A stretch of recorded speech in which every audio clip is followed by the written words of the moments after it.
Hi, you're in class with Dr. T. Today, I want to discuss merchants of the African diaspora navigating wealth and influence in a racialized Atlantic economy. But before I discuss this, I just want to encourage all my viewers to subscribe, to like, to comment, and smash that bell. The 18th and 19th centuries marked a critical period in global history, shaped by the transatlantic economy, which relied heavily on the exploitation of African labor and resources. Racial capitalism structured this system, creating wealth for European empires while marginalizing African descended peoples. Despite these systematic barriers, a number of African descended merchants and entrepreneurs emerged as influential figures within the Atlantic world. These individuals carved out economic spaces through their resilience, resourcefulness, and entrepreneurial skills, thriving in industries such as maritime trade, agriculture, and commerce. The successes of these merchants and entrepreneurs were remarkable, given the racial hierarchies that pervaded their societies. Many of them not only secured wealth, but also became cultural and political leaders, influencing their communities and challenging oppressive systems.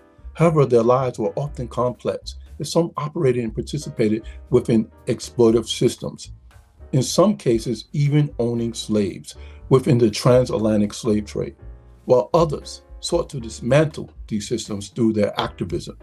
I will explore 10 extraordinary merchants of the African diaspora, examining their economic achievements, their societal contributions, good and problematic, and the enduring impact of their legacies.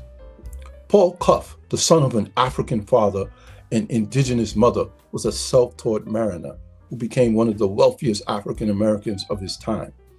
Through his fleet of ships, he transported goods such as timber, fish, and rum across the Atlantic, connecting New England, the Caribbean, and West Africa.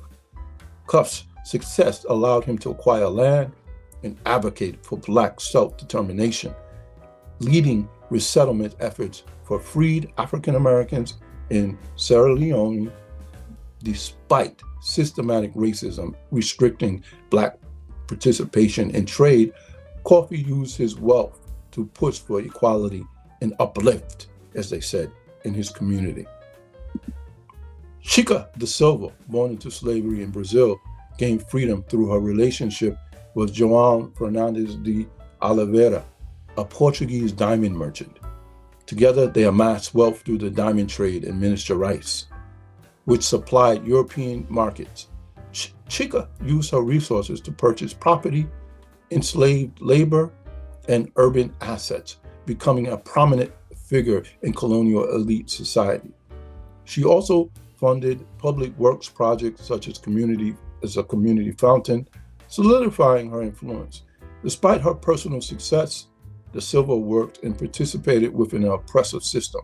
She did not challenge the racial order and gender hierarchies, even as they limited her full acceptance in Brazilian society. Ana Joaquina, an Afro-Portuguese merchant born in Luanda, Angola, became one of the wealthiest women in Portuguese Angola. She inherited wealth from her first marriage and expanded it through plantations and a fleet of ships involved in the transatlantic slave trade.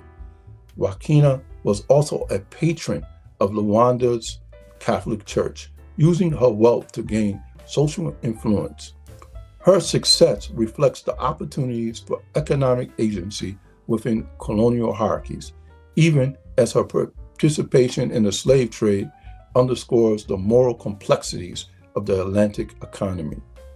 Benicio Guerrero, born into an Afro-Indigenous family in southern Mexico, began his career as a mule driver and trader transporting goods like sugar and cocoa. His father, who was of African descent, was a successful mule trader. It was as a mule driver young Benicio Guerrero emerged not just as a person in commerce, but as a leader in Mexico's independence movement. thus breaking with his family who were loyalists to the Spanish Empire. Guerrero fought for revolution and independence, eventually becoming president in 1829. Guerrero abolished slavery, securing his legacy as a champion of racial equality. However, his reforms angered elites, leading to his execution. Guerrero's life illustrates the intersections of economic agency and political activism in the fight for independence. In other words, if it was not for his beginnings as a merchant, it's unlikely that Guerrero would have had the connections to actually become a revolutionary. In his case, trade and being a merchant was not as important for fighting for civil rights and equality. Mary Ellen Pleasant was an entrepreneur and became one of San Francisco's wealthiest women during the 19th century.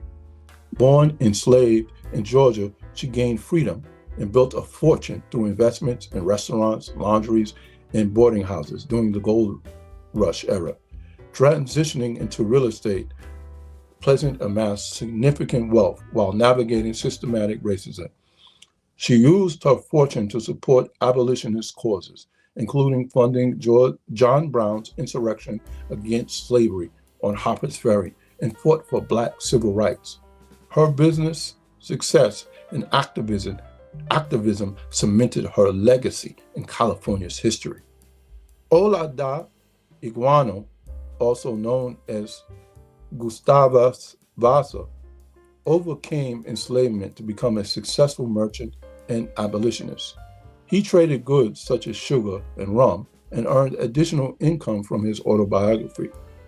The interesting narrative of the life of Olaudah Iguano, which became a bestseller, not only provided him financial stability, but also galvanized the abolitionist movement, making him a key figure in the fight against the transatlantic slave trade. So in the case of Iguano, he also was not focused on being a merchant as much as he was in the abolitionist movement in civil rights for humanity. William Davidson was born in Jamaica to a Scottish father and an African mother. William Davis built a successful timber business after moving to Britain. Its trade supplied critical materials for shipbuilding, connecting Jamaican and British markets. However, systematic racism and exclusion led Davidson to join the Cato Street Conspiracy, a failed plot to overthrow the British government. He was executed for his involvement, becoming a symbol of resistance to colonial oppression. He again is a case of a merchant who ultimately was more interested in civil rights and equality. Pierre Toussaint was born enslaved in Saint-Domingue, or what is today Haiti. He became a successful entrepreneur and philanthropist after gaining his freedom in New York City. Working as a hairdresser of New York's elite, he built a thriving business, earning significant wealth. Toussaint invested in real estate, increasing his fortune while supporting the African American community. Known for his philanthropy, he funded Catholic charities, supported newly freed African Americans, and contributed to building St. Patrick's Cathedral. Toussaint's life exemplifies resilience, navigating racial barriers to achieve success and give back to his community. William Alexander Leidesdorff was born in St. Croix to a Danish father and Afro-Caribbean mother, and was a pioneering Afro-American merchant and entrepreneur in the 19th century, California. He established a prosperous shipping business, trading goods like hides and tallow between California, Hawaii, and South America.